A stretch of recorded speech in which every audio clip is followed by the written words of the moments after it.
to College and Beyond Real Talk with Amore. If you have not already guessed, I am your host, Amore Carthy, and today's episode is sponsored by Education Innovations, where we help guide families through education decisions from college and graduate admissions to life beyond. And the purpose of this podcast is to help people understand what college is like and to learn more about careers. And today's host, or not host, but guest, is Janee Bolden. And the topic she is going to be discussing is dream job, real life, journalism's twists and turns. So without further ado, let's bring on Janee Bolden.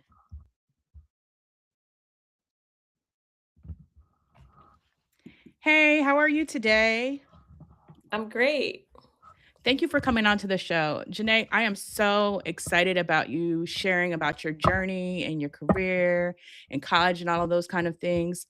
hmm Why don't we start out by, telling the people, like, I think that people think they know what journalism is, but really they don't know. So tell us what journalism is and what people think it is, but it's not.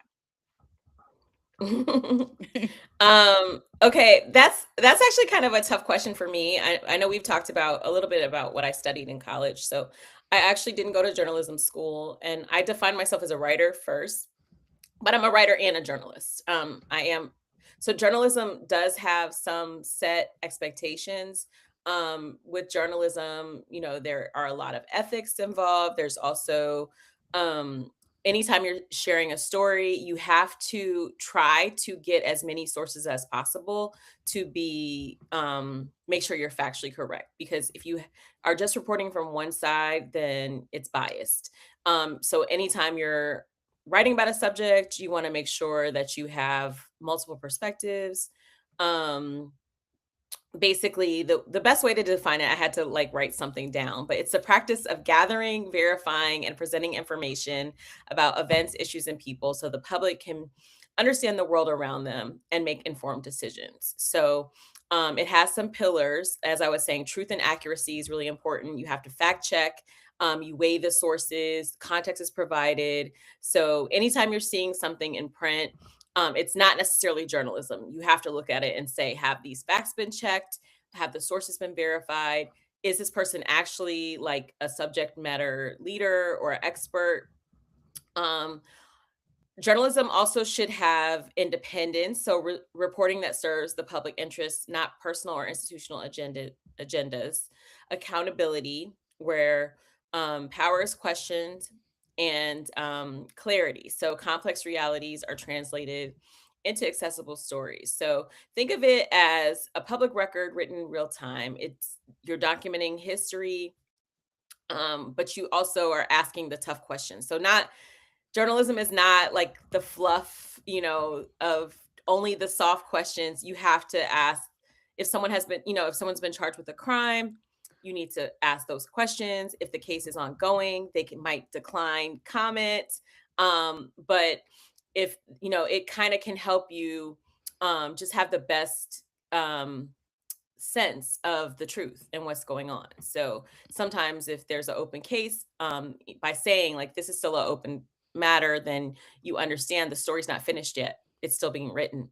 But if you hear Mm. the case has been dismissed, that has a different weight to the story. So that's just an example that I'm giving. But just really important things to consider as a journalist that writers don't necessarily have to consider. And but there's people, some writers would still argue that there's ethics and morality that are involved. We're in a really complicated time, and I think especially um, we're seeing a lot more paid media. You see a lot more influencers who are reporting, and Mhm. that's very different from a journalist. A journalist is always going to make sure that they have fact checked, that the sources are verifiable, and just really that they are checking off all the boxes and making sure that what they're giving you is as truthful as possible. Thank you for sharing that and, clarifying it for the audience and myself. So, you also said that you consider yourself a writer. So, um Can you talk about that more to me about, you being a writer? And why don't you tell, or explain to us, like, when did you first fall in love with writing? Or like, at what point did you say, like, I want to be a writer? Or, like, tell us more about that. I'm one of those lucky people who has always known that what their calling is. So when I Mm, was little, I used to always love being read to. Books were my favorite thing. And I was constantly asking, like the joke in the family is like with my grandmother, I would always be like, read me Bible, but because that was what she would read is like the children's Bible stories. And I love mhm, to read those stories. And I was the only child for a long time. And so when I was about 4, I would be asking my mom to read to me, and I anybody who has young kids or toddlers or has been through that process of being a mother, you understand, like, that's an age where the child needs a lot of activity, they need things to do, and if they're not things that they can do with solo play, they're going to drive their parent crazy, so my mom taught me how to read when I was like 3 or 4 years old because I was so persistent with the reading thing, and throughout my childhood, I could always be bribed, with books. So if mm, you're good, you get an extra book, if you don't cry when you get your shots, I'll get you a book, and I would negotiate 2 books or mm, 3 books, 4 books, that kind of thing. mm, So I've always loved, literature and reading and writing and different kinds of books. So of course I mentioned the Bible. mhm, As a kid, we all love those Bible stories. mhm, But I liked all kinds of books. But I like the books with words. I wasn't big on just pictures. I needed the words too. So I would just say that it came from that. And then as I grew older, people tried to discourage me. And I think that that's really common for kids who have creative passions. A lot of times they will find that other people tried to say, that should be your plan B, mhm, or like have a backup plan because that job doesn't get a lot of money. They don't make a lot of money. mhm, So I was constantly being told, well, be ready. You're going to be a starving artist. And it mhm, was like, such a scary thing. So when I was 18 and I arrived at college, I went to NYU and I knew I wanted to go to a liberal arts school, but I wasn't quite sure what I was going to study mhm, because I had been told that writing was like not a realistic c- um, career path. mhm, So I tried different things. I did internship in public relations. Um, I worked in the computer lab. I did mm, all of the things. mhm, And in my senior year, which is where I had a lot of free time for electives, mhm, I chose to take a creative writing class. And it was split into 2 semesters. And the first semester was, or maybe it was a 1 semester writing class, but the first half of the semester was poetry and the second half was fiction writing. And I was really a poet. That's really why people told me I was going to be poor because they were like, poets, oh, that you're going to be starving. so So the first half was the poetry part, and Mhm, I really excelled, and my classmates were like, "Oh my god, you're gonna write Hallmark cards, and you're gonna write jingles, and, like, these mm, poems are so good because I could do rhyming poems and non-rhyming poems and all the different formats, the haiku and you know, oh, the sonnets and all of that. Just because I'm a big word nerd. mhm, And, then the second part, the fiction was more of a challenge, but I found that I liked writing short stories. And so that's kind of when I decided I love this so much, like, there's really nothing else that I love as much as this. So then that was the first semester of my senior year. So my second semester of my senior year, I took another creative writing course, and my professor also taught at the grad school program at NYU.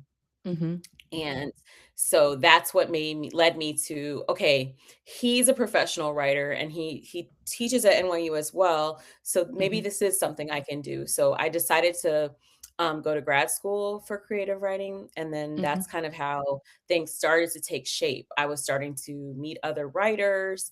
I was in these writing workshops, so I was really learning like how they work, how it works when you're in a writer's room and you get feedback from other people, and how to Mm. learn when you're getting constructive criticism and when you really are like that person didn't actually read it. They're just nitpicking at something that you know what I mean? It Yeah. taught me, it kind of helped me develop a thicker skin, but also a good sense of judgment in terms of like, um, I'm being told this to make it, improve my skills and make me better. And Mhm. this is just someone who doesn't understand what I do. You don't get me as an artist, and that's okay. Mhm. Because a lot of times I wouldn't get everyone in the class either. It just you have your favorites and so on and so on. So I ended up getting an MFA in creative writing from NYU, and then from there, Can I I ask you a question?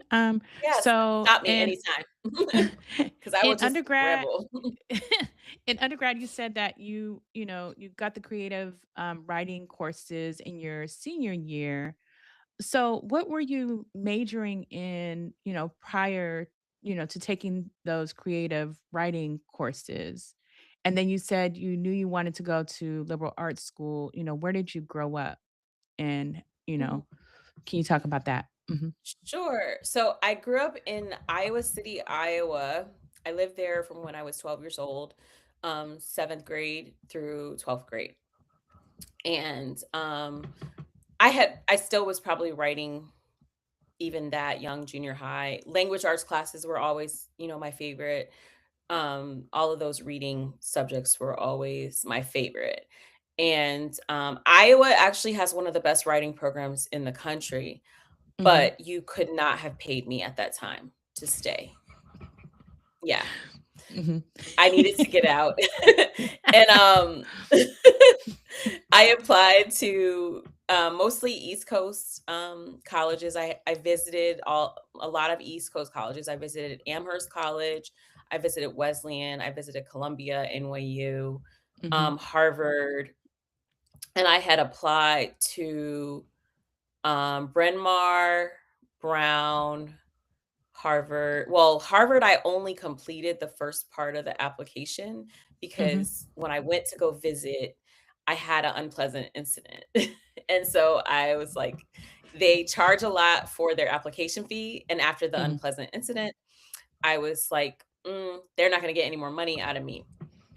Ironically, I still got a letter from their African American Students Association welcoming me welcoming me into the class Oh.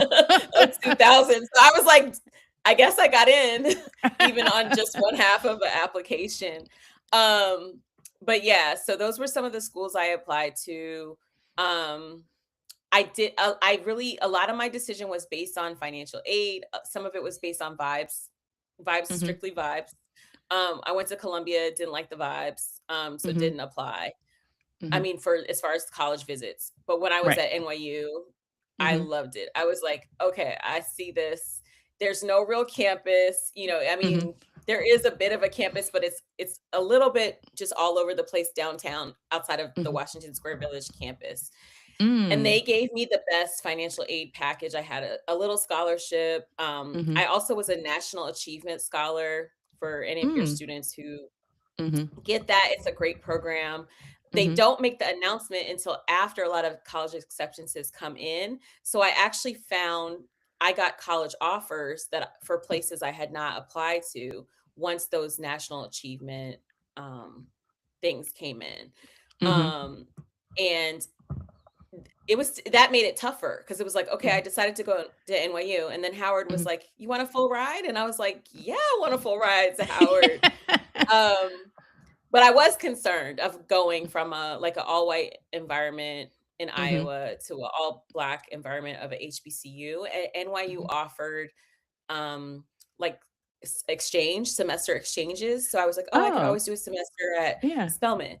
So, that's kind of how I chose NYU, and I think I made a great decision. Initially, it was very intimidating just because it's a really large school. I think people, when they're trying to decide which schools to go to, really do your research because Mhm. NYU is actually like a collection of 9 different colleges. So you have your liberal arts school, you have the Tisch Mhm. School of the Arts, you have Stern School of Mhm. Business, you have Gallatin School, you have Steinhardt.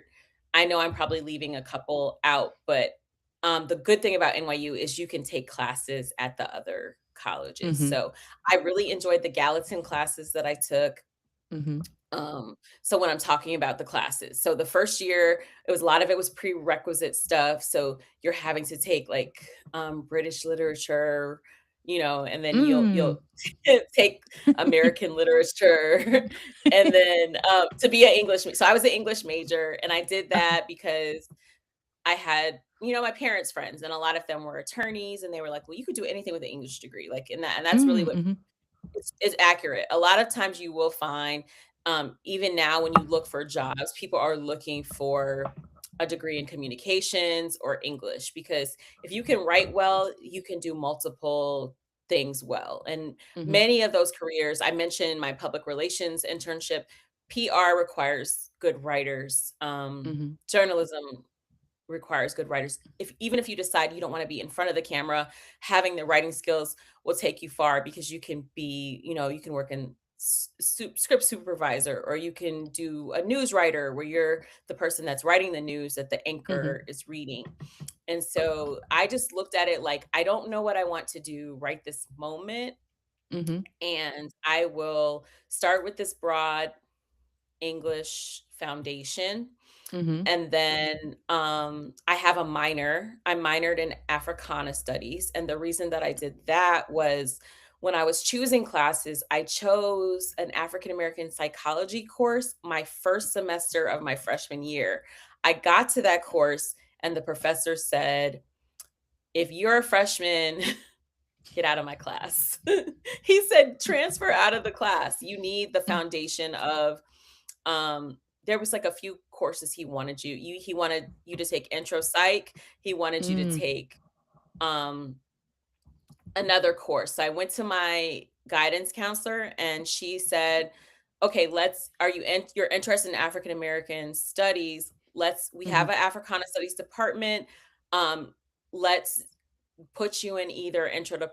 She was like, "If you wanted to minor, you would either do intro to Pan African Studies, or you would do I believe it's kind of like an intro to urban studies." I can't remember if that was the exact name because NYU Mhm. definitely gets creative. But at the time, we had a brilliant professor at NYU named Trisha Rose. If Mhm. anyone has studied Mhm. African American studies, she is one of the foremost experts in the subject. So I actually didn't, her class was full.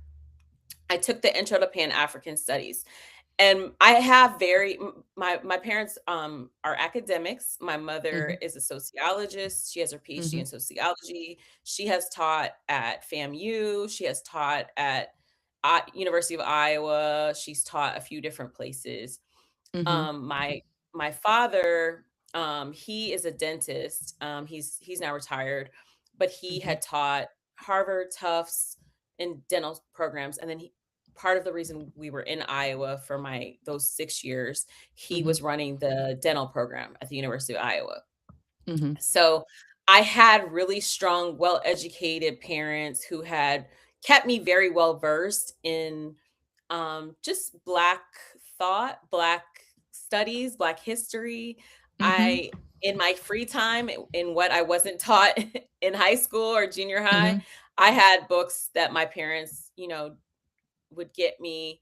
And so I knew a lot already, but there were certain things I Mhm. didn't know. Like I didn't have the names for certain things. So I Mhm. was introduced to concepts like the new Negro. I was introduced to concepts like Pan-Africanism. I didn't understand. I'd never heard diaspora before I got Yes. Mhm. to um to college. So this was great because so first it was the Pan-Africanism class, and I learned about maroons and maroon Yes. colonies Mhm. in Mhm. all over Brazil, Jamaica. Mhm. I remember writing papers on that. And Mhm. um so I think I took that class my first semester, and then second semester, I believe I took a Swahili course and Mm. excelled. But I'm really good with languages. So Swahili. And then once I took the 2 classes, my advisor was like, if you take 4 classes in Africana studies, you've fulfilled your minor." Oh, So I wow. went ahead and I got Mhm. into my sophomore year, I got into Trisha Rose's Intro to Urban Studies Mhm. course. So I took that as well, and it was a great way of connecting. I remember interviewing my grandmother when we were talking about the Great Migration, which Oh, is nice. something that happened Mhm. here, and my family Mhm. being from Alabama and the South, and I had a chance to learn about when she had moved to Harlem in her 20s, which was something I had gone literally until I got to college before I knew that. I had never known that my grandmother had lived anywhere but Birmingham, Alabama, or Montgomery, Alabama. So this was like fascinating to me to get to study literally with my ancestor. That is fascinating. I love, how you're talking about the twists and turns, and then how your love of writing developed. So you went on to, from undergrad to graduate school, and it seems like you were open and, like, letting things go naturally and develop. So, you figured out you could do a career. Were you writing for any papers or, I heard you say, like, you did workshops, like, tell me, like, how Yeah. were you, like, testing out, "Can I make some money from this?" Like, how were you I developing things besides workshops? I was and I wasn't. So like in high school, like I didn't do newspaper. They did have a literary magazine at my high school. So I did Mhm, work on that, but mhm, we were really underfunded for that literary paper. So I don't even mhm, remember if we put a mhm, publication out. mhm, Once I got to grad school, there were some second year grad students who were mhm, working on Koresh Ali Lansana is a poet from Chicago. mhm, And he approached me and he said, I'm working on this anthology. He was working on an anthology with 2 other poets, Tony Medina and Samia Bashir, and they needed editorial assistance. And so he talked me into it, and it wasn't a paid gig. I mhm. did get my first publication or piece of poetry published. Prior to that, I had gotten a piece in what they'll call vanity publishing, where you Mhm, can like send your thing off. It wasn't really vanity because I didn't pay to be included, but like I would just say for any writers, mhm. be very cautious before spending money to get your work published Mhm, because that is a whole industry in its own. So I would just say be careful there. The first magazine story that I published, I was probably 20, around 24, no, maybe mm, 22. My mhm, cousin got married in 2004, and she did a cruise. She did like a destination wedding, mhm, and I was networking around New York City, and I had met a woman who was the editor in chief of Travel Savvy magazine. So I mhm. pitched her this story, like it was like the first sailing for this Royal Caribbean ship that my cousin had her wedding on. So I wrote a piece for that, and it wasn't a lot of money. I might have got like $60 for that. Mm. But you And still then got what I got published. for yeah, I got published, and then what I Mhm, got for the other piece that I was or for being an editorial assistant, I think they might have gave me like $50. mm, Like, it wasn't a lot, but I mhm, did get published, it's in a book. I have the book. It's a very good book. mhm, It has some of the best writing, Black writing in probably early 2000s. And it's a mixture of like pop culture writing and historical writing, and there's poems and short stories in that publication. mhm, Um, where the bridge that led me to where I am now with the mhm, 20-year career is so I was living in New York City, and my mom was like, "You are not using your craft. You are content." I was working at NYU. I was making really good money for a 20 something. mhm, And she was like, "Don't you want to write your book?" And I'm like, "Okay, you have a good point, but I can't afford to like stop working." And mhm, she was like, "Well, come to Florida, live with me. and then you won't have the distractions. Because I will say one thing about me, um, people think I'm an extrovert. I'm not. I'm kind of in the middle. I'm like an Mhm. ambivert. But I did know so many people from going to school in New York. I was very social in my 20s. And so I was like Mhm. out all the time. Mhm. And I did have a job that didn't have a lot of demands. And Mhm. that's what I would recommend to anyone who's a creative, is like find something that doesn't take up all your brain power. Mhm. And but the problem was I wasn't using that free time, to work on my craft. So Mm. I developed a plan. I kind of plotted out maybe 3 or 4 months, maybe even 6 months in advance, that I was gonna Mhm. leave New York in Mhm. August of 2005. So I Mm. left, at the time. Initially, the plan had been to go stay with my mother in Florida, but I had reconnected with this guy that I had met at FAMU homecoming, and we had clicked. We had been doing long distance for a while, so I ended up kind of going back and forth between Atlanta and New York. Now, before I left New York, I had started writing for free for my friend's website called Dope Mag. And so I was Mm. interviewing a lot of artists. I've always been a big music lover, and so I think that's the other key, I think, to really finding the right job for you, is just what's a passion that you have, like what's something you would do for free. And so it just happened to work out that I had written a few articles that had caught the attention of a former classmate who was, working for a outlet called SOHH, and he needed a news writer, a freelance news writer. And it was perfect because it was like, here I am, like, it was great. I didn't have a car. So Mhm. having a remote job, and it Mhm. was like a perfect first job in journalism. And Mhm. it was a lot of it was instinctive. Like I said, I didn't go to journalism school. It was really just about asking the right questions. And like, anyone, I would, most of your students likely have heard like who, what, where, when, and why. And like those Mhm. are like really the keys when you're telling a story. Like, who are we talking about? What happened with them? Why did it go that way? How did it happen? And so once I, had kind of mastered this, and just I think also being a woman in a predominantly male space, my editors used to always be like, "Oh my god, these guys, like, they love her." And I also No, but have like, you have a way of talking to people where it's not harsh and it's nice. So even when I met you, like, you're gorgeous, you're sweet, you don't just you're not like rough, you know? that's funny. It probably depends, because there's probably a whole Yeah. bunch of other people who can tell you that, like, I'm too blunt, or I'm too this, or I just say what I think out I've loud, seen or, that. Well, I've whatever. seen you do that too when somebody's doing something foolish. And I just observe. I'm sorry for cutting you off. Go ahead. It's okay. It's okay. Yeah, so no, I was really good with the rappers, really, really good with the producers. Because the producers, I don't want to take anything away from the rappers, but the Mhm. producers are really like the brains. You know what I'm saying? Like, they are the deep thinkers.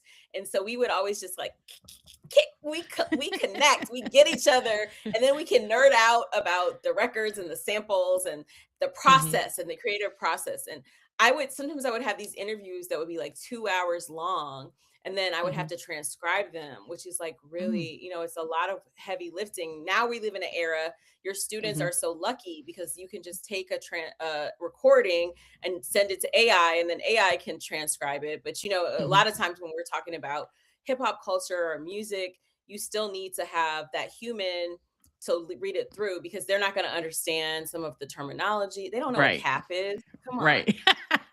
Or bando. So exactly. They don't know what band. I remember one time I was Mhm. transcribing something, and it was an interview with Crime Mob. Mhm. And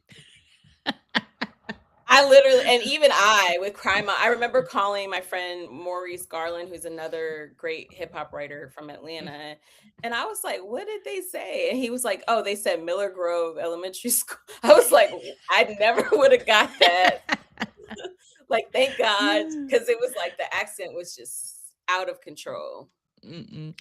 So, too, you said you connected with the producers on a nerd and you nerded out. So, and you loved music. So, were you listening to your parents, old school music, and is that why you connected also? And then did you feel like the Africana minor helped you too with a deep or depth of understanding about the African diaspora experience along with your just growing up in different parts of the country? Um, okay, which question first? Whatever you want, because I know I want all the questions. Okay, so my parents, yes. So, but the Mhm, thing is, my parents are really R&B people. They didn't necessarily understand the hip mhm, hop stuff as much. But like, I would say my dad and I were really big into music together. Like, he always had like an office, and he would have like this great sound system, and we would listen. And we listened to a lot of Michael Jackson and Prince was my favorite. mhm. But we would also listen to like Phil Collins and Genesis and Excess and like that 80s music. Yes. My mother was more like, the music you put on when you're cooking and cleaning and stuff like that. And it was like a lot of Luther Vandross, a lot of like Anita Baker. She's a big Whitney Houston fan. So I definitely would credit them for like my love of pop culture. I also have my uncle Clinton, Mhm, who like at my on like a soul level, I always feel like he has seen me. He could always see me. And when I was a mhm. little kid, and people talk to little kids crazy, like they don't think they have an understanding. And he and I would talk about Prince, and he'd be like, like talking. We would be talking about like Apollonia and like What? Vanity and stuff. You know what I'm saying? And Yes. like he saw me, you know what I'm Mhm, saying? And so like that's where that part came from. Now the Africana studies, I would say it's so funny because I have a friend, actually a guy I dated in college, Nathan, and I remember him telling me one time, like, Jay, you're the only person I know who is actually doing what they went to college for. Like, and I was like, and even when you think about an English degree with the Africana Studies minor, and then I went on to be, the leader at the top level at BOSSIP. I was the senior content director, but I mhm, was at a senior level from the day I stepped in that door. I was a senior editor, mhm. but I worked for that publication for 15 years. And who Mm, better to write about African American pop culture than someone who has a minor in Africana studies and a major in English? So, I can write, and I also understand the context of our concerns, mhm, everything from oppression, systematic oppression, mhm, what racial discrimination, microaggressions, all of those things, and being able to put them into a language and do it intelligently, but also entertain and understand, like, we have a history of doing this as a people, that we have always understood how to um sometimes be subversive without yes, outwardly appearing so. yes. The Mhm. The yes, even getting ma'am, ma'am. exactly, exactly. So, I think that that job, it did really speak to my preparation. Mhm. And then as So to like whether or not um it helped me understand me moving around the country, not so much. A little bit, but not so. I mean, we didn't really, when we were talking about migrations, there was very little about Midwest outside of Detroit, because mm, Detroit and Chicago were big hubs for the mhm, migration. Not so much mhm. Iowa. S- Yeah. So I don't. Iowa. I still am like struggling a bit to Yeah. understand. Well, I have a friend from Iowa, and I used to make fun I already told you that, but, I just met and then after that time, I know this is off subject, that we had lunch. I saw somebody with a plate from Iowa, and I was like, "Isn't that a trip? We had lunch in Iowa plate." I had never And then seen the it in thing my is, like, now you'll see whenever that's how everything goes. Anytime you become more conscious of something, then you start to see it everywhere. Mhm. So you went from, your friend, needed a writer, you went there, you went to did you go from there and then you went to BOSSIP, or how did that? No. So I was freelance for a long time. Like it's interesting to be back. I'm in a freelance chapter now, but Mhm, at that point in time, so like I would say probably I left New York August of 2005. By mm, October of 2005, I was writing full time mm, for SOHH. I wasn't they didn't I wasn't technically a full-time employee. I was a 1099 employee, but which was it actually worked out for me because I picked up a column for SOHH called Player Watch that was extremely popular, where I would interview people behind the scenes in the industry. So I happened to do a story on the production trio, what at the time they were a trio, Justice League. So they had produced a ton of stuff for Rick Ross and Jeezy, and this is like early 2000s. So mhm, Anselm Rock, at that time he was Anselm Samuel. He was one of the editors at Double XL. So he had seen this story and he wanted coverage of them in Double XL and commissioned me to write something. And so I wrote something for him. And then he sent me another assignment. I think it was like maybe I did Feral Monch next. And mhm, then I got an assignment to cover. It was like a thing where you would kind of look back and you would talk to artists about like older projects. So I talked to Exhibit and then there was like a piece on 3 6 Mafia.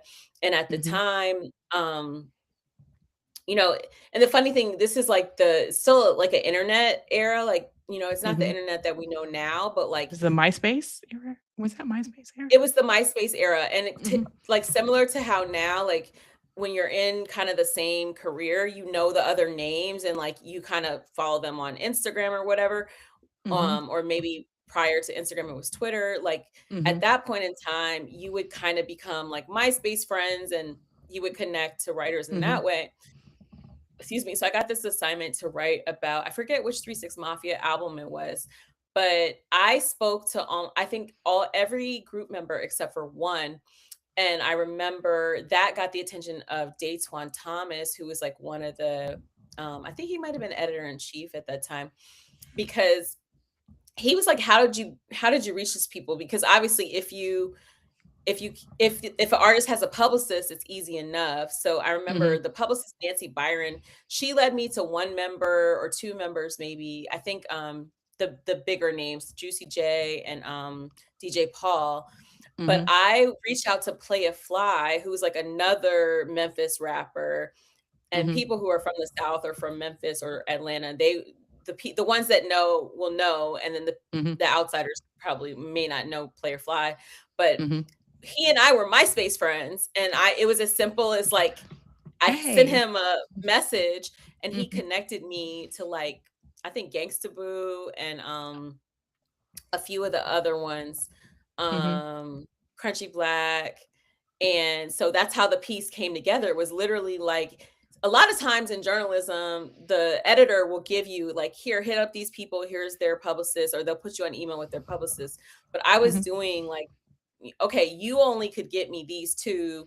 I want to get every voice. I want to understand like what was your perspective on this song. And so mhm, that got me accolades because I was like kind of known for going above and beyond. mhm, Um and So from Double XL, okay, so the boyfriend I mentioned, he was in Atlanta, so he moved to LA, and that kind of changed things mhm, up for me too, because then I started meeting other people in LA, and I met Ryan Ford, who he now heads Cashmere Agency, which is one of Snoop Dogg's manager, Ted Sung. He is his business partner, and so Ryan was super connected in the California area. So he knew a lot of the West Coast folks. And so he started having me signing me stuff for the Source magazine. mm, And so now I have bylines in, and then Double XL, Clover Hope had been a Double XL and then she went to Vibe. So sometimes Clover would asked me, "Hey, can you write something?" And then also people knew me from living in Atlanta for that 1 year. So mhm, I would get like, "Hey, BT Hip Hop Awards is in Atlanta. Can you do red carpet for us? Vibe Mm. had me do it one year. I think there might have even been a Vibe Awards. I don't know if I'm remembering correctly, but there were different awards at that time. It wasn't Mhm. just BET related awards. So I would once I was in LA, I would still be getting calls to do work in Atlanta.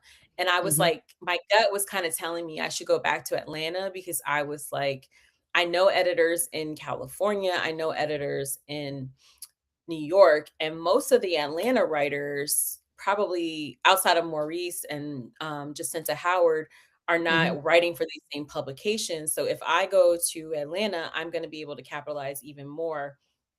So I Mhm. moved back to Atlanta in 2008, like July of 2008. And Uh-huh. from there, I was doing pretty good. I was, freelancing, still writing for SOHH, but freelancing for Double XL a lot. Mhm. And then a recession hit. And then that's kind of what led to me getting the job for BOSSIP because it was like after I was struggling because the freelance SOHH had been my foundation. So I was getting like a regular salary. Mhm. Um, the double XL checks were nice, but they had lowered the rate and it was just too hard to pay the bills. And Mhm. I still was kind of floating around. I hadn't bought a house yet. Mhm. I was staying with relatives.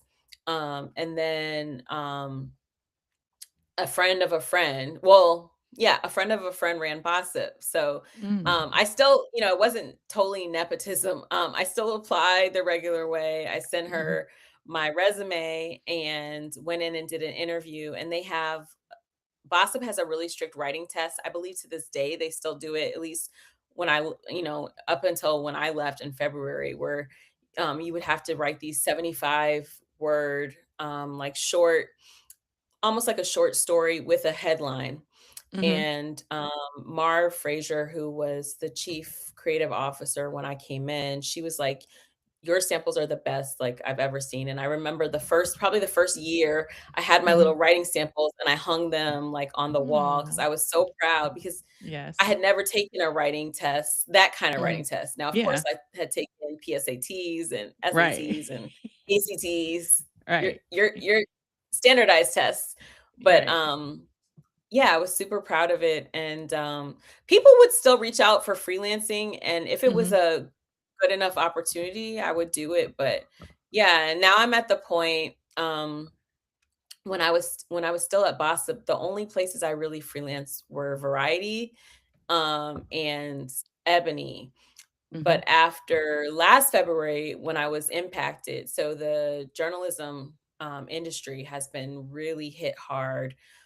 It's multiple things. People will point to the recession in the economy, but it's Mhm. also the industry. So Mhm. a lot of the big publishers are. I'm sure people have seen I'm not sure, but there people may have seen talk about Jay Penske. So Jay Penske owns like um Variety, Hollywood Reporter, Deadline, Billboard, Mhm. it's all Rolling Stone. It's all in like the same umbrella. Mhm. And then you I have didn't like your realize that. Rupert Murdochs where Mhm. they'll own like multiple, or the CBS or whatever. And like, so you Mhm. have multiple outlets who are all owned by like maybe one, usually a white Mhm. guy. And when that guy, like, he has certain things, we touch this, we don't, and it happens in Black media too. Mhm. Don't get me wrong, because I'll tell you straight up, when I was working with both Moguldom and with I1, Mhm. the leadership will say, like, that's my friend, you're not going to talk about them. So even when injustice is done, and this is what I mean about journalism. So Yeah. this is why whatever you read, you still should read independent and support independent journalism, because at the end of the day, a lot of these other places are not going to tell you the whole story if their friends are part of the problem or if they are part of the problem. And being Or do you mean unbiased part of is the story? Are you saying part of the story or part of the problem or Mhm. both? Both. Okay. Either. Either Yes. or. Sometimes it's just a story and sometimes it's a problem, you know? Right. Right. Mhm. I'm sorry for cutting you off. It's okay. It's getting interesting. So when you're saying the industry is changing, you're saying it's also too because there's so few people that own all of those outlets. Would you also say not only is it It's because of the multiple economy? things. Mhm, So, okay, so one is you have, like, monopolies, like, what I'm describing are monopolies. So you mhm, have it's a one-sidedness. So even if people are wondering why things like, the ICE detentions are underreported, or like why it takes a few days to find out that a 5-year-old was taken from his driveway, it's because some of the bigger media companies might be under one of these mhm. publishers who have decided they don't wanna make political allies angry, and I'll leave Got it you. that vague, political Mhm, allies. And mhm, so the independent publisher is the one who can tell you the stories that the other ones won't touch until everyone is kind of talking about them. mhm, But the other things that are affecting it are advertising. So everybody has costs. There's the overhead to pay. You got to pay if you're not in a remote role, if you're working for a company that has an office, they've got to pay rent, they got to pay lights, they got to pay utilities. You know, mhm, um, if they have full-time employees, they've got to pay for insurance, benefits, those type of mhm, things. Okay, so what happens when you were a print publication, you used to sell a certain amount of ads, and mhm, now, you don't have the traffic to support the ads anymore. That's why you see the lessening of the print publications, all of these mhm, magazines that are now we're now digital, everything is digital. It's because the audience has shifted to digital. There's less people reading paper newspapers, paper, mm, magazines. mhm, And then, even with the digital, they're struggling now, especially because similar to how with music and you see the shifts from, records sold to streams, it takes more. So like in the translation to the journalism world, the CPMs, it has to do with like the ads that you see in the videos, and then mhm, also like there's a lot of KPIs, like it might be time on site. So it's really hard keeping those eyes on site, especially because the users have gone from we had so many people who were newspaper lovers, magazine lovers. They wanted to have the magazines in their collection. They wanted to rip out the pages and put them on the walls.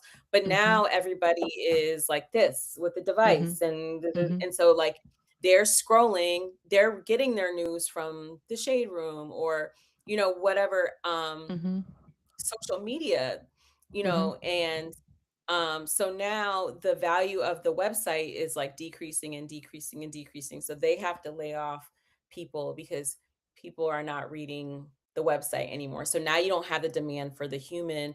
And then you also have an expert will come in and say, you can save money if you just use these AI generated um videos, because the ad rate is higher on videos than on mhm, like a website page. mhm, mhm, So now they're going to take a shortcut, and instead of having an article that has been fact checked and written by a human being, they might have, you know, one person who's spread super thin, who doesn't have the time to do the fact checking, and then they take this one person and they feed all the articles into the AI, mhm. and then the AI creates a video, and so the Ah, videos are and then they might put the video, it might be a reel on their social site or whatever it mhm, might be, but just that's really how the digital age is impacting journalism. So, there is definitely less jobs in this industry. There are mhm, still jobs, and there's still a need for it, and there's still mhm, prizes for great writing, and mhm, I absolutely do not discourage people from writing. If you are interested in a career in writing, absolutely pursue it. mhm, And I used to side eye, all those people. I mentioned it at the beginning, like the people who told me that I was going to be a starving artist Right. only to for me to basically have a six-figure career Mhm. for, at least a decade of my career. I was making over $100,000. Mhm. And now, um, it's much less opportunities that are like that. But Mhm. you're also seeing a shift so that now editorial director type positions, which used to just be for magazines, you know, or for journalism, now they have them for every company. So a company that makes jewelry has an editorial director. Mm. A company that makes clothing has an editorial director. A company that makes video games, because people have understood that there's still a value in communications. So I would just say really be open to different kinds of writing, and then that's even speaks to my original approach to your line of questioning, in that I'm Mhm. a writer first. So, Mhm. and I have to also shout out, I mentioned her, Samia Bashir, the poet who was one of the editors for the anthology that I worked with. Mhm. Um, she told me a long time ago, writers write. Just that simple, like, literally never to confine myself to, "Oh, I only do this kind of writing or that kind of writing." And I think that really goes for almost any industry, whatever you're passionate about. If you're an artist, artists create art, like, Mhm. don't just think, "I only do this kind of art," or, "I only do that kind of art." Because, Mhm. sometimes the opportunity will be there, but it's Mhm. just not in that place that you're looking for it. It might be somewhere else. Would you say that journalism has changed in the sense of that it no longer, like you said, relies on writing, but it's a mix now of like the visual with the video? And could you say now that even though you're a writer, you still, when you're having conversations to do your writing, you have to have the conversations. Is that why you have moved or are building a podcast now? Because that is still part of writing Yeah, the I think conversations? the podcast was a natural extension for me, Mhm. because one of the things that did happen, as I said, I was with one outlet for 15 years. So it's really Mhm. easy to reach a point where you're like, okay, how am I growing? And I think Mhm. that's another thing for everyone to consider. Like, no matter what age you are, like, you don't stop growing. You don't want to Mhm. stop growing. When you hear people who are unhappy with themselves, a lot of times it's because they have stopped finding ways to learn and grow. And so Mhm. for me, I reached a point where I was, not to say I mastered my craft, but like I was like, okay, just writing just writing at BOSSIP still enough for me? And Mhm. I found like, okay, it's challenging for me to do these on-camera interviews, because I'm so worried about, what do I look like? Do I know what I'm talking about? Like, I don't Mhm. know what questions to ask. And so in my last few years at BOSSIP, I was really challenged to step up my game in terms of becoming more of a multimedia journalist. I think I also, for a long time, I never wanted to be like a famous person. I wanted my name to be known for what I did. But Mhm. I was kind of shy about showing my face, just because I like the anonymity. I'm the kind of person where um, I'm outgoing, but, like, I like to have a friend who's more outgoing, so, like, Mhm. they can kinda be, and my best friend is Angela Yee, so that's easy. Mhm. So, she's very well known, very, bubbly and outgoing, and has a huge community of friends, but Mhm. at a certain point, I realized, like, you don't have to be exactly like this. You can Mhm. still be you, and Mhm. stop kind of um hiding the parts of yourself that you're not, or like it's like exercising the muscles that aren't getting used. So Mhm. I started learning how to do interviews really with my own personality, and not being so stiff or so Mhm. worried about, like, oh my god, I don't want to keep asking, like, I don't want to ask the same questions. Like, ask the question that you're interested in, ask the question Right. that you want to know, ask the Mhm. question, that it's going to get the person excited, because Mhm. they were doing this little small thing that maybe the vast majority of outlets have not noticed, but Mhm. you just caught it, and you're going to get Mhm. this unique story that no one else is going to get. And I think that Mhm. only comes from talking to people. And I Mhm. think for me, I just I saw podcasting as a new challenge, the same way that Mhm. I saw on camera interviews as a new challenge. And that's Mm. really why I decided to take that journey. And it also is another one of those things where like people were telling me for years, I had people telling me like, you have a great voice, like you should have a podcast. And the other part was just me being concerned of like, how do I do it? Where do I go? Like, and it just so happened that a lot of times when you decide you want to do something, the opportunity will show up, the doors will Mhm. open. And that's really Mhm. what happened was I made a connection with Megan Taylor, who does she's a digital producer for the Steve Harvey Morning Show. Mhm. She and I were chit-chatting, and I had her cracking up, and we were with Lateris from Dear Future Wifey.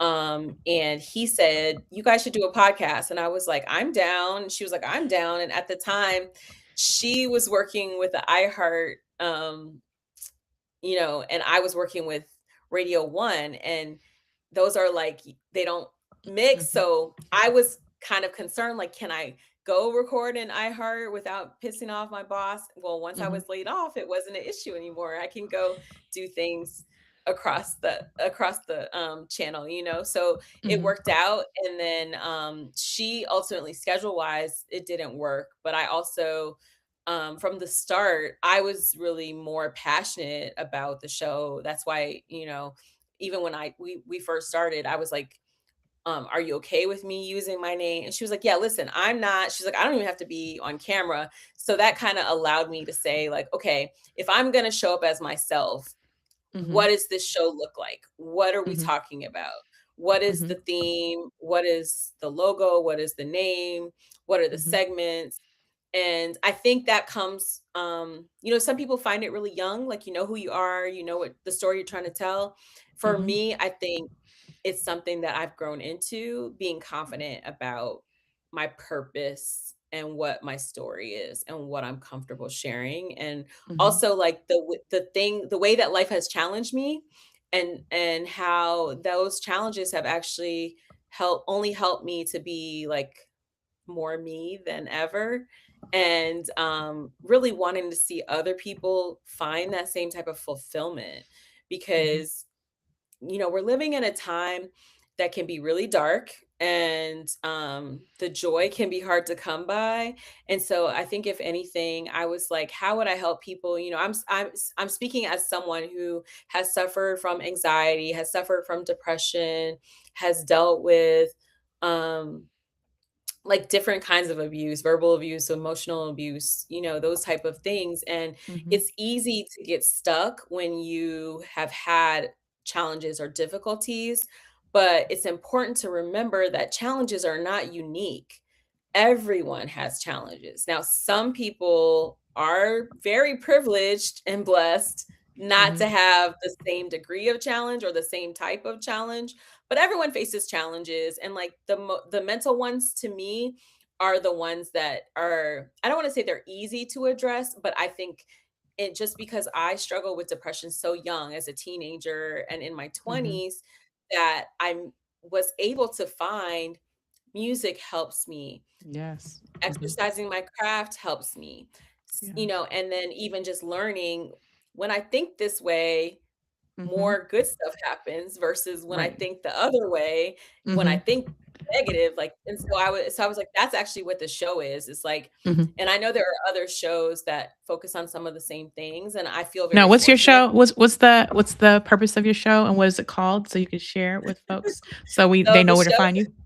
Thank you.